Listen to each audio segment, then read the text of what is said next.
All right, good morning. Happy Friday. I know it's been a long week. I was actually going to teach a new lesson, but I decided not to. So I'm glad I didn't because period 3 and period 4 got a lot of benefit out of me just not going on. So today I made up a review with practice AB and also the review for 6.4 test. There's been a few questions, and so I want to try to attack those questions first and show you some things, and then we're going to spend the rest of the time working in the teams. I really don't like posting things earlier than period. I posted because of period 3 being the day before, but I know some of you probably have already started this. So when you're in your teams, if you've already started this, you can go ahead and start the review. But if you haven't started this lesson yet, I want you to start with practice AB. All right, I do want to work a few problems and clear up some things. So let's work problem number 1 on the practice AB. It's 3n squared minus 48. So let me give you some good advice. You know the factoring methods that I wrote, the 7 factoring methods? You need to print that out. And if you can't print it out, you need to take a picture of it with your phone. Students are asking me about the patterns, and if you had that in front of you, you would know what the patterns are because I included the patterns on the list. So please take a picture of the factoring methods or print it out on a printer. All right, now, just some reminders. You cannot divide by 3. This is an expression. So if you divide by 3, you will change the problem. So we can only divide by 3 if we had an equation. So we can't divide by 3, but what we can do when we factor is do a GCF. So we're going to build an upside down cake and we're going to take out a 3. And the way I taught this was I didn't teach division. I taught factoring by multiplying. So I said 3 times what is that? That would be n squared. 3 times what is that? Negative 16. Now, in the past, we were done, but we are not done now because whenever you see 2 terms, you either have one of 2 things. You have the difference of squares or the difference of cubes. So in this case, you have the difference of 2 squares, which looks like this pattern, the product of a sum and a difference. And it always looks like this, you guys. So it always looks like this. It's a template, it's a pattern. So this would be n times n, and this would be 4 times 4. So it is the difference of squares. So this would be n plus 4 times n minus 4, and that would be completely factored.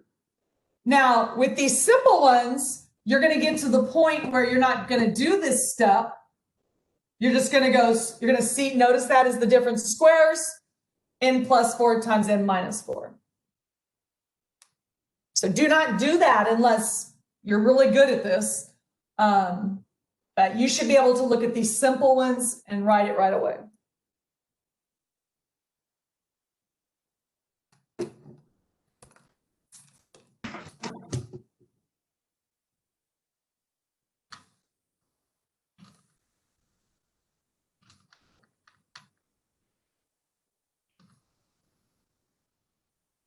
All right, the next problem I want to do is number 7.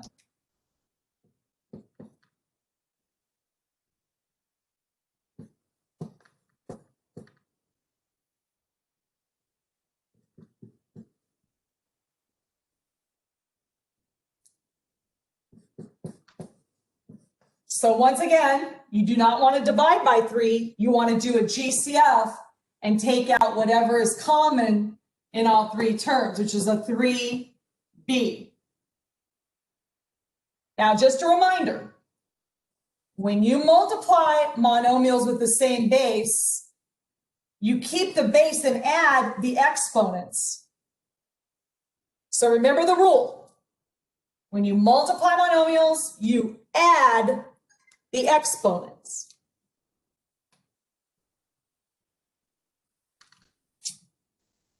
So in this case, 3b times what would give that? That would be b to the 6th, because b to the 6th times b to the 1 is b to the 7th. 3b times what is that? 4b cubed. Because b cubed times b is b to the 4th.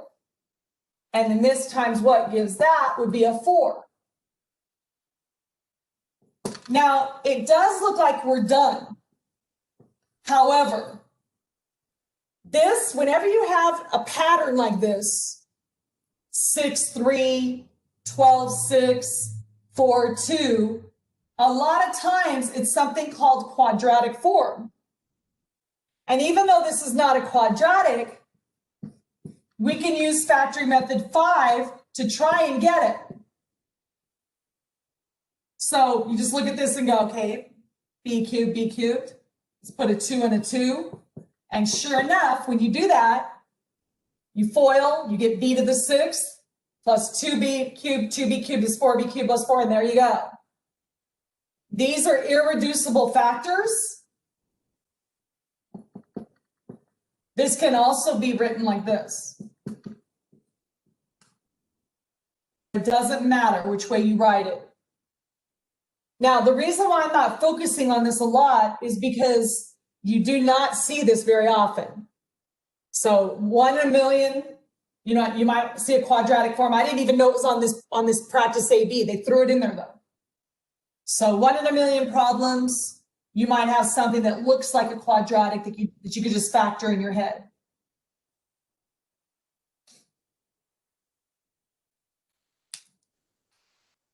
I wouldn't worry too much about it.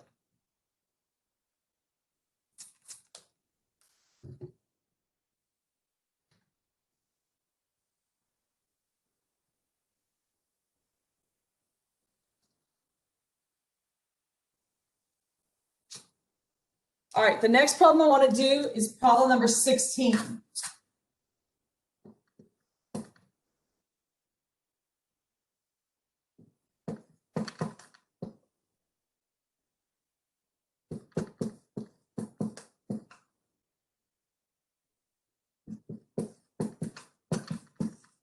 So we don't want to get excited on this problem and start grouping 2 by 2. So even though the directions say factored by grouping, you got to do a GCF first, remember? And if you do not do a GCF first, it will not be completely factored. So we can take out a 5. And you have to take out a 5. If you don't, it won't be completely factored. So 5 times what is that? 5b cubed. 5 times what is that? 5b squared. 5 times what is that? Negative 3b. And 5 times what is that? Negative 3? So now we're going to do grouping 2 by 2. Don't forget to bring the 5 down. So what can you take out of this? A 5v squared. So 5v squared times what is that? V. 5v squared times what is that? 1. Take out a negative 3. Negative 3 times what is that? V. Remember, we got to get the cakes to match. This times what gives that? Sure enough, the cakes match. So your answer would be 5 times v squared minus 3 times v plus 1. This is an irreducible factor. So we're done. Now, like I said, later on, we're going to have to find 3 solutions. One of the solutions is negative 1. And then we're going to have to set this equal to 0. And we're either going to get 2 radicals or 2 imaginaries by using square root method.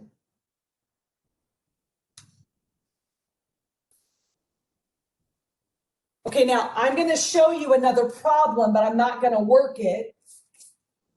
I will work it at the end of class. So you decide.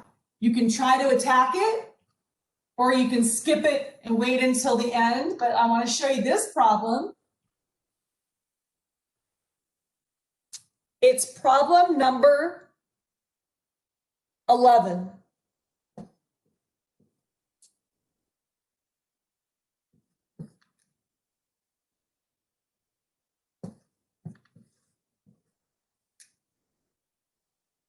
So we can't do a GCF. So like I said, it's one of two things.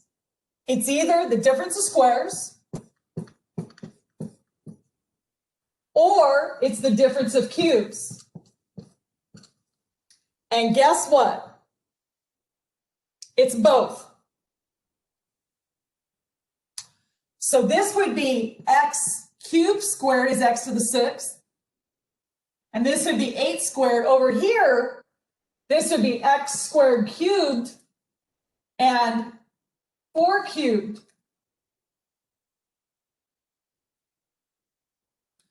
So the question is, which one do we do?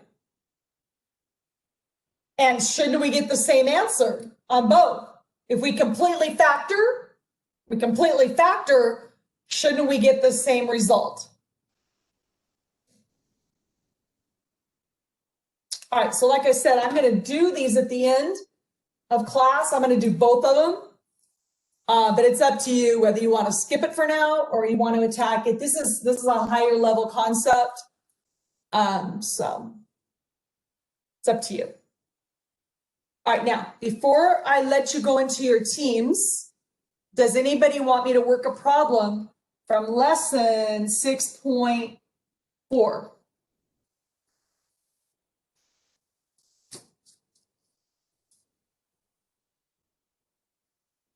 Anybody want me to work a problem?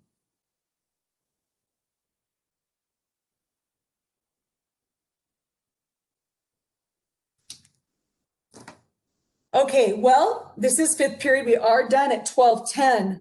We're going to be back. We're going to meet back at 11:55. So we are coming back to WebEx so that I can work these for you and answer any questions you might have. All right? All right. So you have to decide, are you gonna start your team with the practice AB, or are you gonna start your team with the review for 6.4 test? All right, I'll see you in your teams.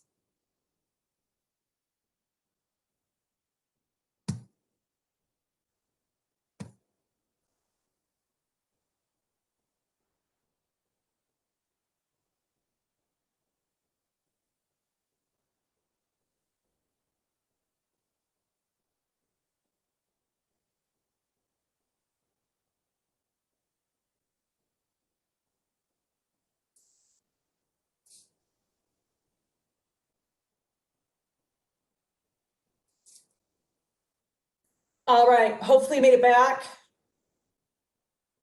I did say we were going to go over problem number 11. And the thing about problem number 11, unlike a lot of the problems that we do, is when we look at it, it's like, okay, well, it could be the difference of squares or the difference of cubes. In this case, it's both. So it could be the difference of squares and the difference of cubes. So the big question is, what should we do? And are we going to get the same results? What's going on? So let's do this one first. So remember that if you get confused about this, you could actually draw a square and say this would have to be x cubed times x cubed, right? Which would be x to the 6th. And this would be 8 times 8,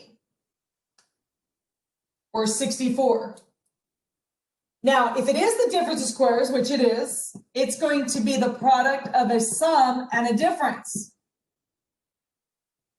So this would be x cubed plus 8 times x cubed minus 8, and you just created the sum of cubes and the difference of cubes. So this is the sum of cubes, and this is the difference of cubes. So this would be x and a 2 And remember what this translates to. This translates to a binomial with a plus and a trinomial with a minus plus. This guy translates to a binomial with a minus and a trinomial with a plus plus. So the first one would be x plus 2. This would be x squared. 2 squared would be 4, and the product would be 2x. Over here, this would be an x, and that would be a 2. So this would be x minus 2, and the trinomial would be x squared, 2 squared, and 2x. And these look like they can factor, but they do not factor. So these quadratic trinomials do not factor. And if I asked you to solve this, there would be 6 solutions. We know that one of them is -2 and one's +2, but you would have to use the quadratic formula twice to find the 2 solutions here and the 2 solutions there to get our total of 6 solutions. This is a lot of work. Now, I'm not circling it because I want to see what happens over here. So with this being the difference of cubes, this would be a binomial with the minus and a trinomial with the plus plus. So this would be, if we drew a cube, this would be have to be x squared, x squared, x squared. So x squared cubed is x to the 6th. And this would be 4 times 4 times 4. So what you get here is you get x squared minus 4. When you square this, you get x to the 4th. When you square that, you get 16, and the product is 4x squared. Well, this is the difference of squares, right? X plus 2 times x minus 2. And this thing, the last time you saw it, I said, oh, it looks like a quadratic form. See the pattern here? And so what did I tell you to do? I said to guess. So put your x squared times x squared, and 16 is 4, and it doesn't work. So the first term works, the third term works, but 4x squared and 4x squared is 8x squared, so it does not work. So that is not a quadratic form.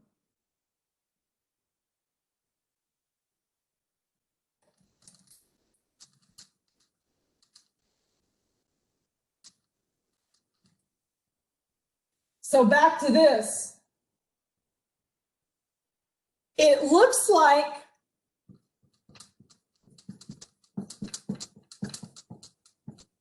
this was factored more than that, because we were able to break it down into squares. Now the question is, can that thing be factored? Not the way I said it, but could it be factored? Well, let's just see if these multiply to give that. So I'm going to take over here x squared minus 2x plus 4 and x squared plus 2x plus 4 from over here. And I'm going to see if it multiplies to give that thing. So this would be x to the 4th. This would be 2x cubed. This would be 4x squared. The next would be negative 2x cubed. This would be negative 4x squared. And this would be negative 8x. The next one would be 4x squared plus 8x plus 16. So these guys cancel, true opposites. These guys cancel, true opposites. These guys cancel, true opposites. And you get x to the 4th plus 4x squared plus 16, which is that. So this thing can be factored, into something we've never seen before, two quadratic trinomials. Now, you're not going to see this till way, way later, and so we're not going to worry about it. I don't expect you to be able to factor this right now. I haven't even talked about it. But I just want you to know that, remember what I told you, that when this is a quadratic, you're just stuck. But when this is higher degrees, like a 4 and a 2, like a 12 and a 6, it can be factored. Sometimes it's in a quadratic form. In this case, this is not a quadratic form. This is, well, it is in a sense, but it actually factors into two trinomials, which we don't know how to do that yet. So anyhow, this is the one that is the most factored. So this is the answer that you want. This one only went down to x to the fourth, which isn't good enough.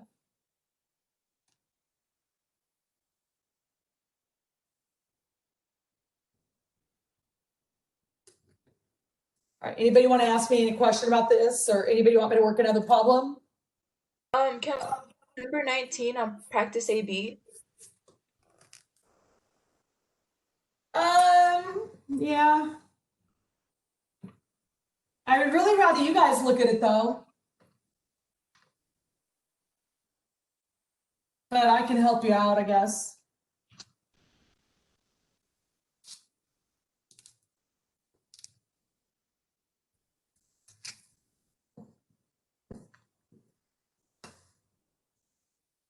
So number 19 is talking about a square concert stage, and it says that the area is 4x squared plus 12x plus 9 square feet.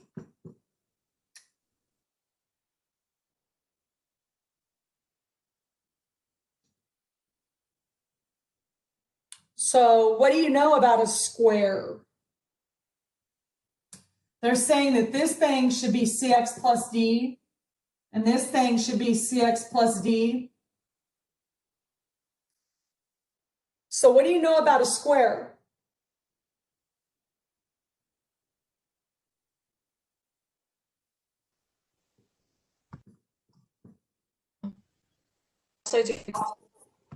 Right. So if this was the area, isn't the area equal to the length times the width? And in a square, shouldn't it be s times s?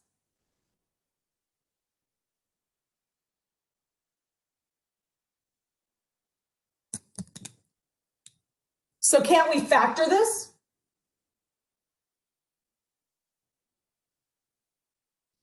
So you can't do a GCF, but it looks to me like a perfect square trinomial or factoring method 6. So I'm not going to do factoring method 6.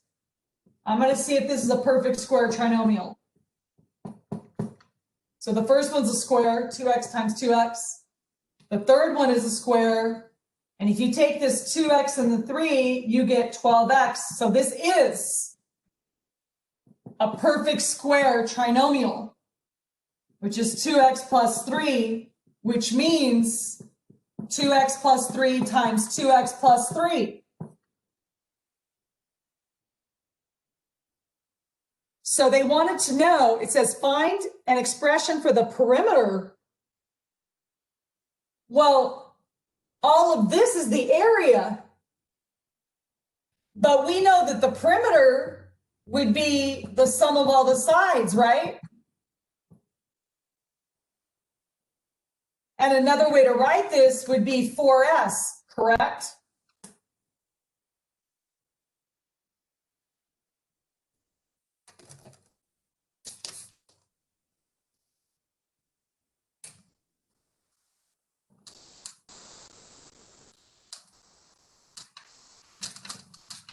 So we use the area to find the length of a side, but now we're talking about the perimeter.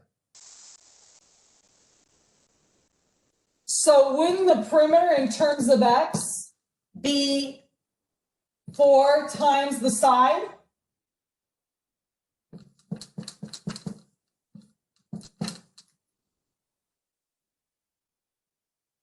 So wouldn't the perimeter be 8x plus 12? Now, in your answers, it wrote this answer, but you're not allowed to write that because I want you to distribute. So 8x plus 12. And then they say, what is the perimeter when x equals 2?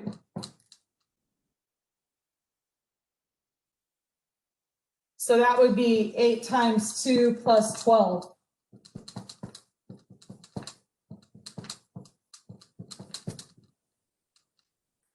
Which is what, 28 feet? So we see this happening all the time, that they give us this information in one measurement, in this case area, and then they want us to turn around and find the perimeter, which is almost like a totally different problem. So we're using the area to find the length of a side, and it just so happens that to find the perimeter, we need to know the length of the side. So we use the information they give us to find the side so we can turn around and find the perimeter.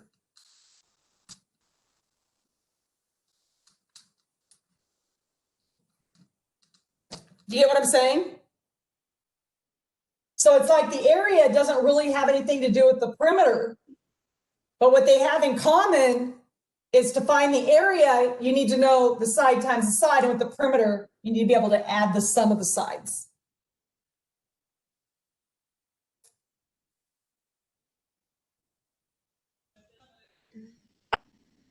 Thank you. All right, anything else?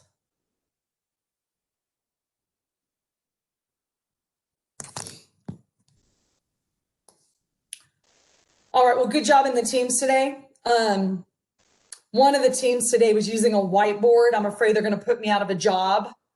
So it's giving me some ideas, like if it would be cool if we all had little whiteboards, so because we could hold them up and we could share in our teams if we got the answers are right or not, or we could make enhancements to what we did. So anyhow, it made me start thinking about how could I get little whiteboards to you, because that'd be really cool to be able to hold up the whiteboards. We do that in the classroom. When we work in class, I'll pass out the whiteboards. I'll say, hey, you guys hold up your whiteboards, and it's really nice to be able to look around and fix our problems and mistakes, and it's highly effective, but maybe we could do that virtually. So if you have any ideas, send them my way. But anyhow, I hope you guys have a great weekend.